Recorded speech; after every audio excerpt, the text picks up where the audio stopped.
In this video, we'll talk about how to adjust sliding scale.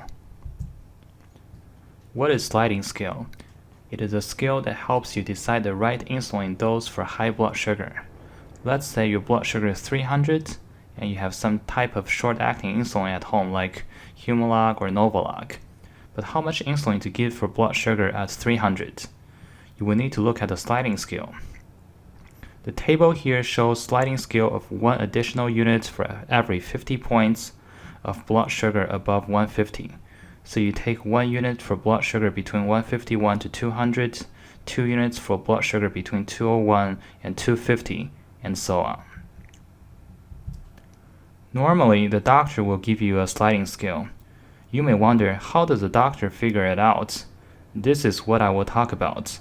The same strategy also applies to insulin pump, but instead of changing sliding scale, you change the sensitivity factor. Now let's look at how to determine the right sliding scale. Divide 2000 by the total amount of insulin that you normally need to get blood sugar under control over 24 hours. Here, the total amount includes both short and long-acting insulin combined. For example, if you normally need to take 20 units of Humalog plus Lantus in a day to keep blood sugar under control, then divide 2000 by 20 to get 100, which is called the sensitivity factor. It means the sliding scale should be 1 unit of Humalog for every 100 points of blood sugar above 150. This is what this sliding scale looks like.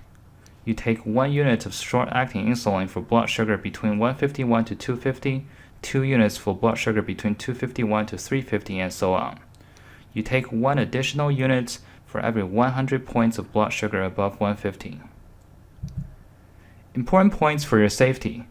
Always wait for at least 4 hours before getting a second dose of short-acting insulin.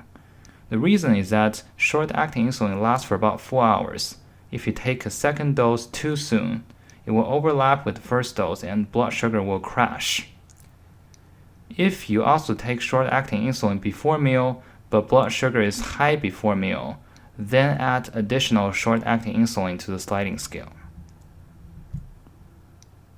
Let's say this patient takes 5 units of Novolog before lunch every day, and blood sugar before lunch today is 278.